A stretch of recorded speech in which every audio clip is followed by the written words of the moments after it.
Good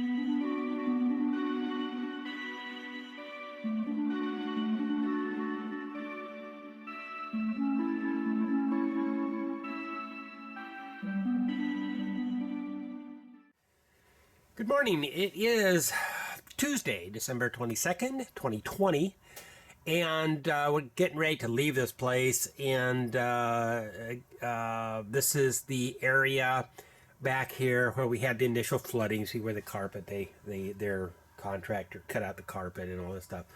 Getting ready to leave this area here, but before we do, I want to take one more pass at the subject of this deconstruction of this outside wall. As I've indicated in the previous video, and as demonstrated clearly now, as things have, this wall was never ever abrogated in any way during the course of the flooding, of the washing machine flooding that occurred November 6th, 2020. And I wanted to talk about something briefly here. Simply because it's an issue. I don't know why my camera's not focusing all of a sudden. There we go. In any case, I want to talk about this outside wall here that they attempted to include in what I'm calling an insurance scam, because I can't really, there's no other way to classify it. As you can see, there's no harm to this wall. It hasn't indicated or doesn't show any of the indications whatsoever of ever having water damage. There's no water back here, as I showed at the time that it happened, and commensurate with that, then there's no buckling or nothing to indicate that water was ever here. But one of the things I wanted to mention and get on video before we left here is that even if, in a worst case scenario, their situation was, or their contention was, that there was the possibility for mold in these outside walls if water abrogated these walls, which is a little bit, well, not just a little bit, is a lot hypocritical given the fact that all the mold that's in the rest of this house, where they did nothing about, didn't inform us about, didn't correct, haven't done anything, and which caused essentially all the conditions that led to the health problems that I have from having sanded back what I thought was mildew and applied kills and all this other stuff. But irrespective of that issue, their excuse here was, well, you could get mold, This is even more, I don't know, I've dealt with a lot of insurance companies, and the idea of future problems is really not something they embrace well, but for whatever reason, they were selling the premise that this portion of the outside wall somehow got wet, which it didn't, and therefore would be subject, as a further extension, that it would therefore be vulnerable, I guess would be the word, to mold, which would apparently occur, I suppose, inside the wall. So that's all well and good. You can make all the contentions like that you want. We live in a Trumpy world. But the problem is none of it would have mattered anyway. As I noted in a letter that I sent shortly after the incident, these things are all easily solved. There are products out there, there are companies out there that come in, drill a few holes in the wall, and when you have a potential mold situation or even existing mold situation, they come and they spray the chemicals in the wall, and the chemicals in the wall kill the mold. It's not a wonderful solution for a long time if you're a homeowner and it's a new property and stuff. You might want to do deconstruction if it's a really bad situation because of future. But in a case where the property is 64 years old or whatever, it was built in 1964, so that makes this property 66 years old. So I said 40. So you got a 60. See, am I doing the math there? Yeah, 46. No, I'm sorry, 36. From 64 would be 36 to 2000, and then 20, so it'd be 56. It's a 56-year-old property. Sorry, am I exposing my math skills? I'm thinking I'm a computer scientist. Any case, so when you have a 56-year-old property and it's a rental property on top of that, subject probably be getting torn down sometime in the next 20 years. This is a perfect solution. Again, I indicated all that's in a letter that I sent on or around, I think, the 10th or 12th of November, explaining all the options that were available. It's a well-known option that occurs in Florida, any places where you are subject to mold in walls.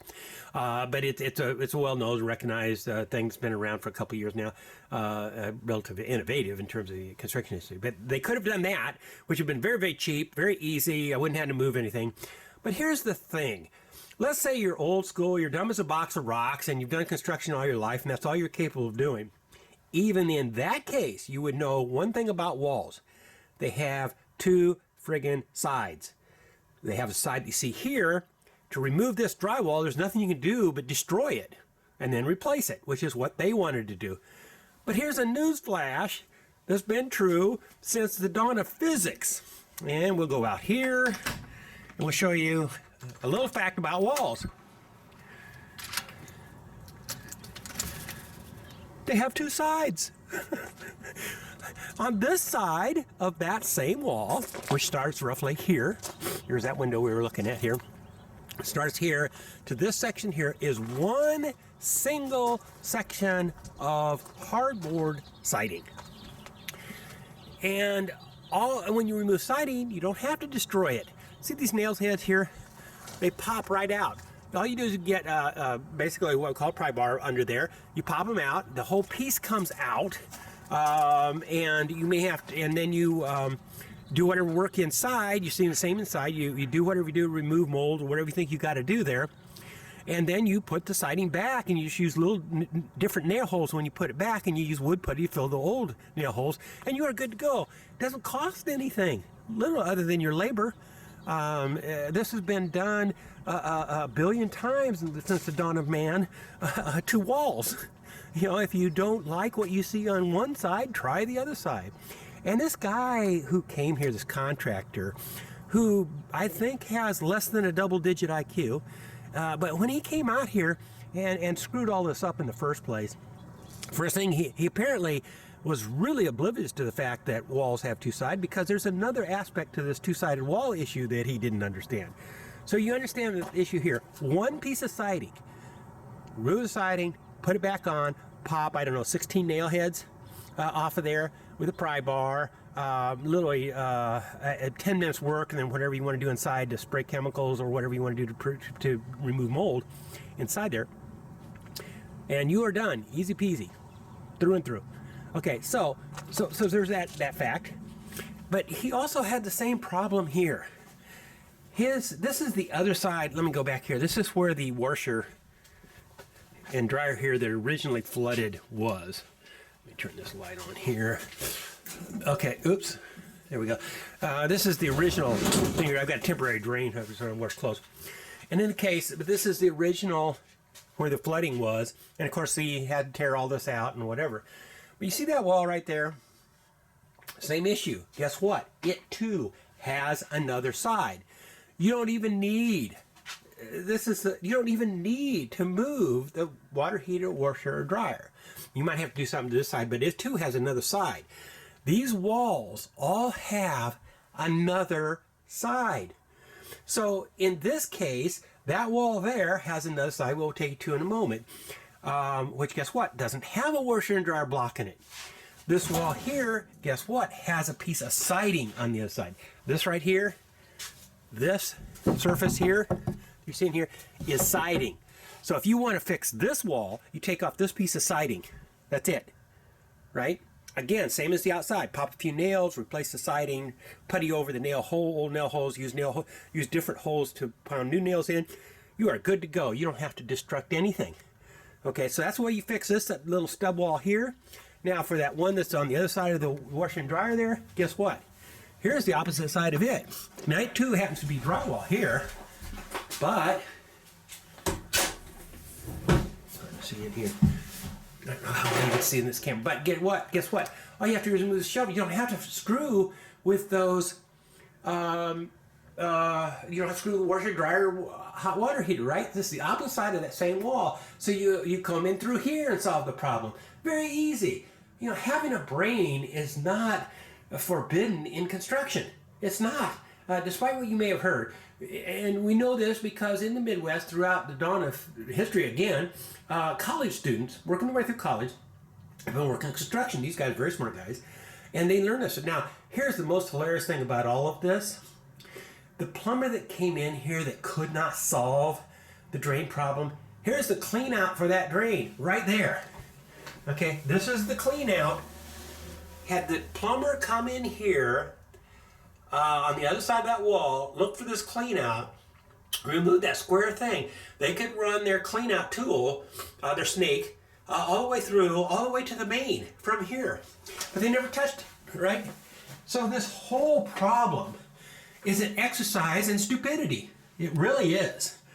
But I just wanted to illustrate that this job here, were it done by somebody with a brain, you know, is a $500 or $800 job. The totality of it to fix every possible problem that could go wrong or did go wrong.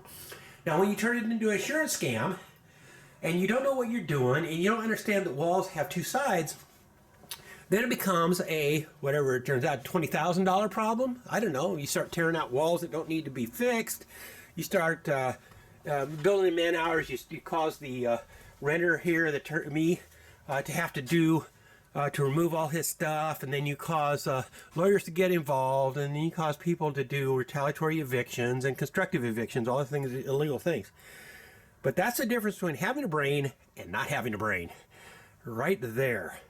And anyway, I wanted to get this on tape and get this to the lawyer because these things are just beyond brain dead. And I'm an honest guy, I'm a decent guy, and stuff like that, but I'm obviously furious because this is just, there's no place for this kind of stupidity to be causing people this kind of pain. Me, you know, it all falls back on me. They don't care. And the insurance company falls back on the insurance company, but for some reason they don't care. The only other person it falls on is me, the landlord and lawyer and all that stuff. They all make their money off the insurance company, off me. In any case, I just wanted to get this on tape. Thank you much.